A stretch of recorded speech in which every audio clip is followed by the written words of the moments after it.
Namaste, Pranam, Gita Dhyana.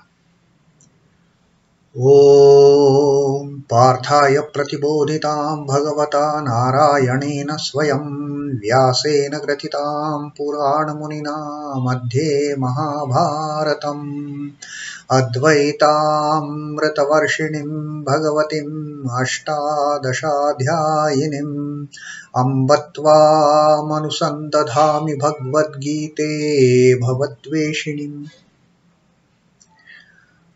O Bhagavad Gita, with which Lord Narayana himself gave enlightenment to Arjuna, the ancient sage Vyasa included it in the Mahabharata. O Goddess, showerer of the nectar-like knowledge of non-dualism contained in your 18 chapters. O my affectionate mother, the destroyer of rebirth, I meditate upon thee. Krishna Vandana. Vasudeva Sutam Devam Kansa Chanura Mardanam Devaki Paramanandam Krishnam Vande Jagadgurum. Son of Vasudeva, the slayer of Kansa and Chanur, extreme delight for Mother Devaki, O Lord Krishna, the supreme teacher of the universe, my salutations to you. Srimad Bhagavad Gita, 6th Adhyaya, Dhyana Yoga, the yoga of meditation, and Sri Krishna telling us on tidbits, various intricacies, the salient points of the meditation. The previous shlok that we read, 23rd shlok, Sri Krishna told us that tam vidyat dukkha sanyoga viyogam yoga sangitam sanishchayena yoktavyo yogaha anirvinna chetasa. Tam vidyat, let that be known. Yoga sannidhyam, by the name of yoga, let that thing be known by the name of yoga. Now what is that thing? Dukkha sanyoga viyoga.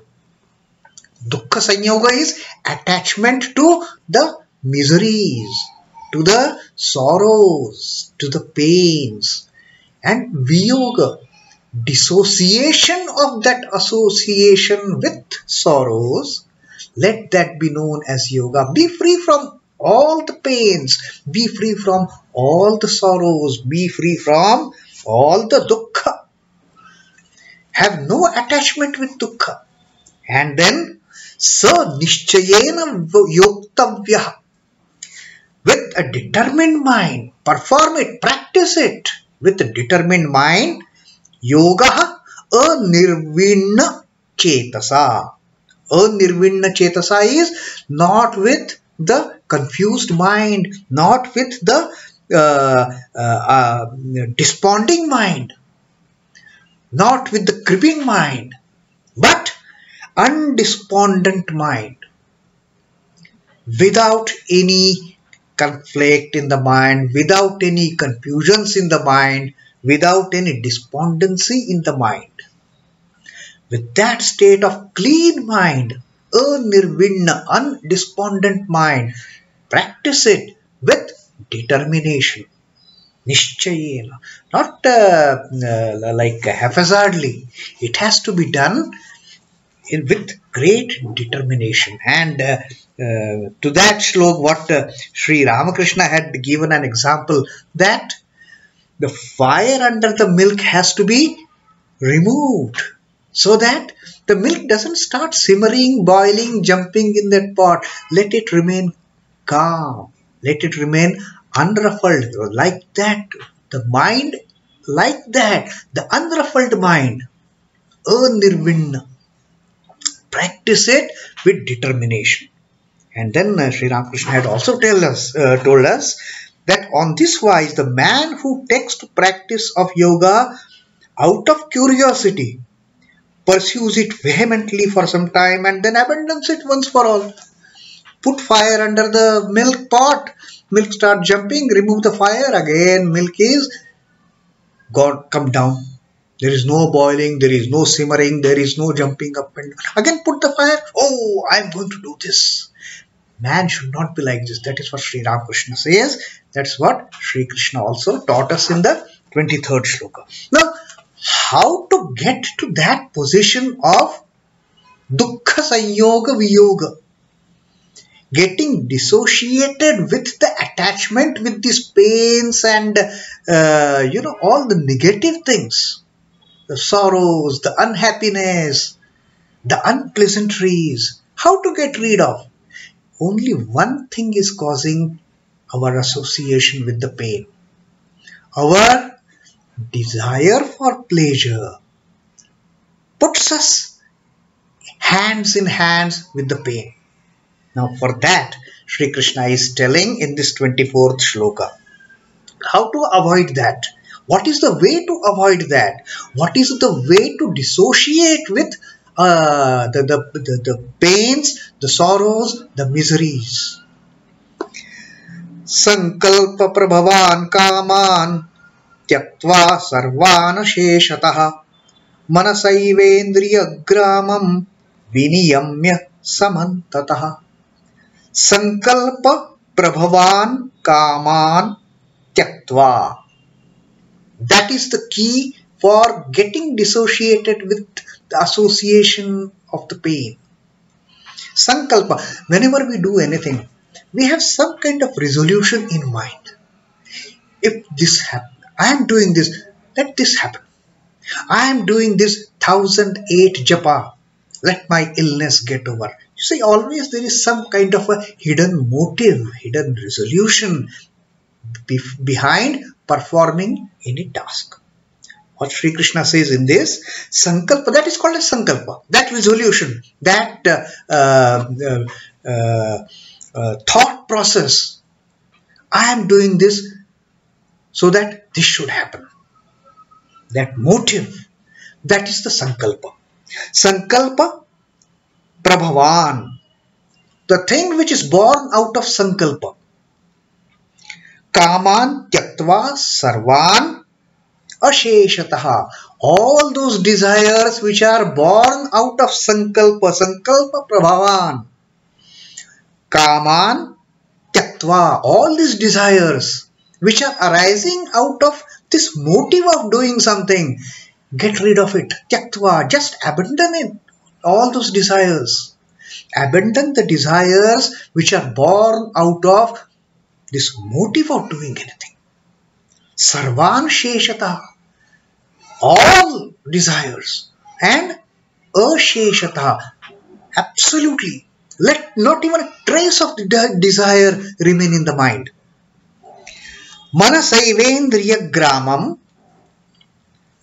manasa eva indriya-grāmaṁ. Now, manasa is mind. Eva is even. The mind and even indriya-grāmaṁ. Indriya-grāmaṁ actually is a collection of all these senses that we have. The group of senses. Grāmaṁ actually is a kind of a locality, village. But here it is taken as a group of the entire clubbed, all the senses clubbed together. The mind as well as all the senses clubbed together. Indriya-grāmaṁ viniyamya samantataḥ. Viniyamya is completely restraining. Samantataḥ, from all the sides. So, the mind and all the senses clubbed together, completely restrained from all the sides. Let there be not even a crevice through which these senses can, and the mind, they can inch towards the sense objects. Control everything. Let there be no thought of enjoyment of the sense objects by associating the senses with the sense objects. So Sri Krishna says in this 24th shloka, if you do it, you will get into that state of dukkha sanyoga viyoga.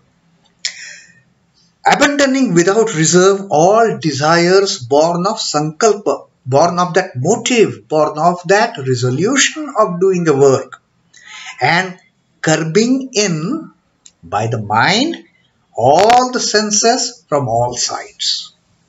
Just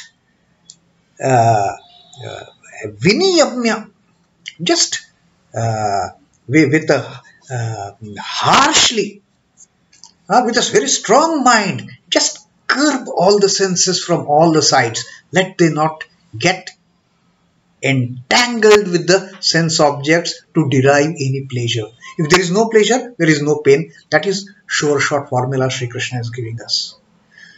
Now, the formative thought lurking in the mind is sankalpa. That is what we discussed, the motive behind doing any work, that is sankalpa. It is this seed of sankalpa that sprouts and grows into a plant of desire. We have some motive. We have some little motive of doing the work, and that just sprouts the huge plant of all sorts of desires. The desire that is like a spark today is capable of developing into a conflagration tomorrow. We may say, oh, it is just a small desire. But this small desire, this takes form of a huge flame, a huge fire. It flares up. It is therefore to be entirely eliminated with the weapons of discrimination and dispassion. These are the two tools. These are the two faculties of that intellect, of the buddhi that Sri Krishna has told us to make use of. The discrimination and dispassion. With these two tools of our intellect, just curb all the desires. Put the senses under control. And senses and the mind. Let the intellect, let the discriminative and dispassioning power of the intellect rule the mind.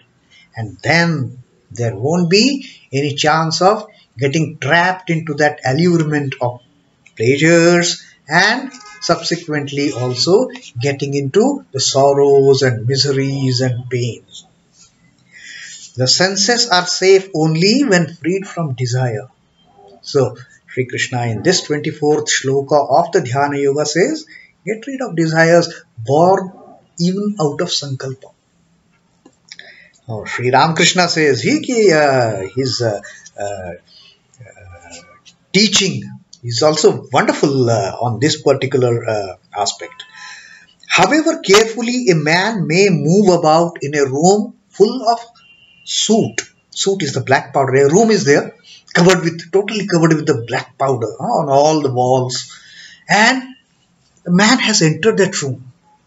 He knows there is soot, he knows there is that black thing on the walls everywhere, but he has to move around in the room. So what he does, he tries to save himself from getting his clothes, from getting his face, from getting his body dirtied by that black soot. His clothes are bound to be stained a little at least. Howsoever he may try, let my clothes not become dirty. A small spot of dirt will be there on that on the clothing. In the same way, now here is what Sri Ramakrishna cautions. In the same way, he who lives in the midst of sense objects is bound to be tainted with a trace at least of lust. Yes. All these sense objects are around us and moving, and we are moving surrounded by all these. So, at least a trace of lust is bound to dirty our clothing. So what Sri Ramakrishna says, be away from that room of soot. Beware that the moment you enter into that room, your clothes are going to get dirty. The moment a person thinks of enjoying the sense objects through the senses, the clothes are going to get dirty. That dirt of lust and greed, it is going to make this linen dirty. So Sri Ramakrishna says, beware. Let there be no desire. Let there be no association of senses with the sense objects from the enjoyment point of view.